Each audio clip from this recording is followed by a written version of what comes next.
मध्य प्रदेश में जब से बीजेपी और कांग्रेस ने अपने अपने उम्मीदवारों की घोषणा की है, तभी से उम्मीदवार अपने अपने क्षेत्र में लगातार चुनाव प्रचार करने पहुंच रहे हैं।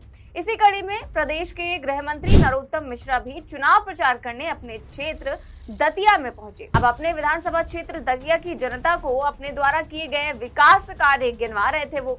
इस दौरान उन्होंने अपनी ही पार्टी की सांसद हेमा मालिनी को लेकर कुछ ऐसी टिप्पणी कर दी, ऐसी अशोभनीय बात कर दी कि बवाल मच गया। मेरे दतिया के अंदर मेरे दतिया ने उड़ान भरी तो सांस्कृतिक कार्यक्रमों से लेके हेमा मालिनी तक नचवा दिया, हेमा मालिनी तक नचवा दिया। तो ये है मध्य प्रदेश के गृह मंत्री और इनकी भाषा देखिए कि दतिया में हेमा मालिनी तक को नचवा दिया। अब सोचिए, हेमा मालिनी इन्हीं की पार्टी भाजपा की सांसद हैं, तब ऐसी भाषा का इस्तेमाल कर रहे हैं। बाकी महिलाओं के लिए कैसे शब्दों का इस्तेमाल करते होंगे आप समझ सकते हैं। अब ये वीडियो शेयर किया है कांग्रेस के मीडिया सलाहकार पीयूष बबेले ने और लिखा है कि नरोत्तम मिश्रा ने किया महिलाओं का अपमान। ये वीडियो जब से ही शेयर हुआ है तब से सोशल मीडिया पर लगातार जबरदस्त तरीके से वायरल हो रहा है। सभी ये वीडियो शेयर कर रहे हैं और इन शब्दों की काफी कड़ी आलोचना कर रहे हैं और इस पर तमाम यूजर्स ने अपने कमेंट्स भी किए हैं, अपनी राय रखी है। देखिए, एक यूजर ने लिखा कि अपने ही दल की सांसद के लिए ऐसी घिनौनी भाषा, भाजपा पार्टी के संस्कारों के मूल में ही महिलाओं का अपमान करना लिखा है। दुखद, हेमा मालिनी एक विशिष्ट अदाकारा हैं, हमें उस नाते भी उनका सम्मान करना चाहिए। प्रदेश के गृह मंत्री की सोच यदि अपनी पार्टी की महिला सांसद हेमा मालिनी के लिए ऐसी है तो सोच लीजिए आम आदमी के लिए इनकी और इनकी पार्टी की सोच कैसी होगी। वहीं एक और यूजर ने लिखा कि ये बीजेपी नेताओं का चरित्र है, एक बीजेपी सांसद को भी नहीं छोड़ा जा रहा है।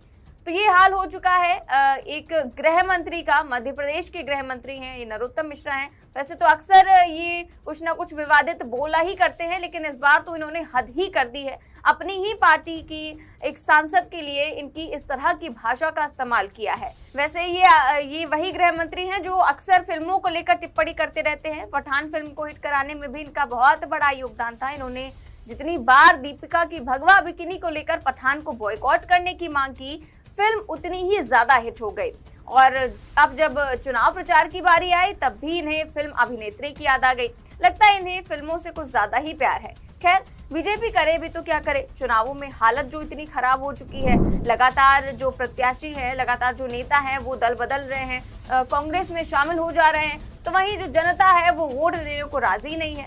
अब उम्मीदवार सोच रहे हैं कि किसी तरह तो जीत ही जाए और जब कोई काम आसानी से नहीं होता तो अक्सर रिश्वत दी जाती है और ऐसे ही जब वोट नहीं मिलता तो नोट खर्च किए जाते हैं। और आजकल ऐसा ही हाल विधानसभा चुनावों में हो रहा है और मध्य प्रदेश में तो इसकी बाढ़ आई हुई है और चुनावों में पानी की तरह पैसा बहाया जा रहा है। और इस काम में ऐसा लगता है कि बीजेपी ने सारे रिकॉर्ड तोड़ दिए हैं। जी हाँ, भाजपा के उम्मीदवार तो बाकायदा मंच से माइक पर कैमरे के सामने ऐलान कर रहे हैं, ये बूथ जीत कर दे दीजिए 51,000 मिलेंगे।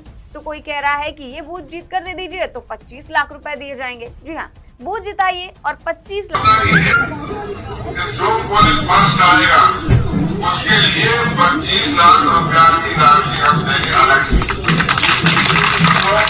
जो पुलिस फर्स्ट आएगा उसके लिए 25 लाख रुपया की राशि हम देंगे अलग से। तो बूथ की कीमत है 25 लाख रुपए। बूथ जिताइए और 25 लाख ले जाइए। और ये बात भी कोई छोटा मोटा नेता नहीं कह रहा है, बल्कि मध्य प्रदेश सरकार में परिवहन और वित्त मंत्री गोविंद सिंह राजपूत कह रहे हैं। अब गोविंद सिंह राजपूत एक तो मंत्री हैं, ऊपर से ट्रांसपोर्ट और फाइनेंस मिनिस्टर हैं, तब तो पैसा ही पैसा है। तो जाहिर तौर पर 25 लाख कोई बड़ी रकम नहीं है।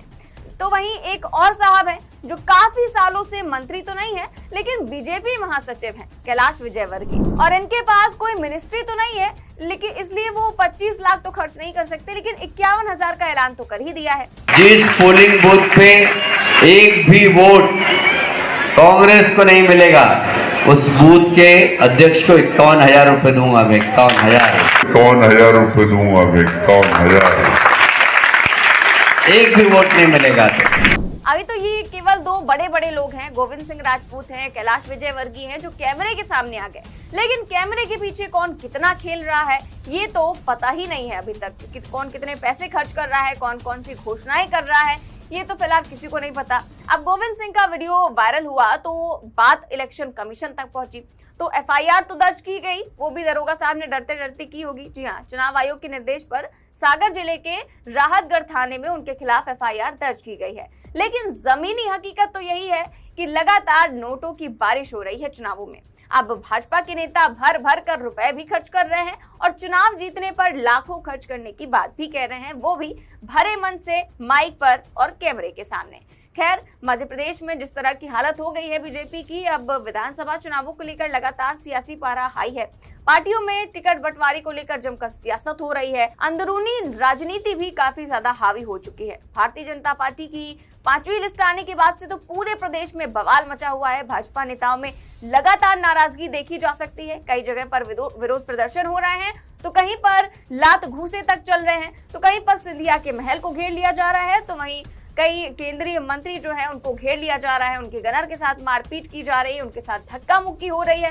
लगातार इस तरह की खबरें सामने आ रही हैं और भाजपा का जुलूस निकालने वाली जो खबर है वो भी हम आपको दिखा चुके हैं कि इतनी ज्यादा भीड़ नजर आ रही है जितनी तो भाजपा की रैलियों में भी नहीं नजर आती है। और इस तरह से लगातार विरोध देखा जा रहा है और इसी को लेकर नेता चिंतित है। तो कहीं पर पैसे खर्च करने की बात कर रहे हैं, बूथ खरीदने की बात कर रहे हैं, तो कहीं पर हेमा मालिनी को नचवाने जैसे तक की घटिया बात भी कर रहे हैं। आपकी इस खबर पर क्या राय है और नरोत्तम मिश्रा के बयान पर आप क्या सोचते हैं? दुनिया की सभी खबरों के लिए बने रहिए हमारे चैनल प्रदेश खबर। प्रदेश खबर आपके साथ। हमारे चैनल को लाइक एवं सब्सक्राइब करते रहिए।